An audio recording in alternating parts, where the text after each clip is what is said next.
Baking soda. You've probably never realized how this basic home product has a wide variety of uses beyond keeping your fridge smelling fresh. You might already know that baking soda is a safe and reliable cleaning alternative to a scrub brush. Let's say you're cleaning tile floors. Just sprinkle a half cup of baking soda into a bucket of warm water. This mixture is bound to keep your floors fresh and shiny. You can also use this technique for your sinks and bathtubs. Speaking of the bathroom, there are also a few applications for baking soda that can aid in your oral hygiene. While you can use as an alternative to toothpaste, be careful.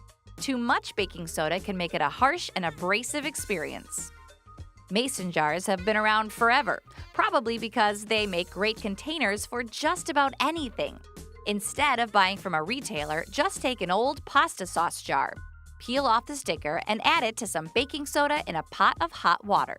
Once the residue is gone from inside and out, let it cool, and it's ready for whatever you can put in it. Not fond of pesticides on fruits and vegetables? Typically, you would run them under water to get off the residue. However, did you know that the better solution is the combination of baking soda and water, and it can actually be more effective at removing pesticide residue? Just add a sprinkle of baking soda mixed under running water, and a few minutes of soaking and scrubbing should do the trick. Or how about a DIY air freshener? Whether for a drawer in your bedroom, bathroom, refrigerator, or just about anywhere you'd need to eliminate an odor.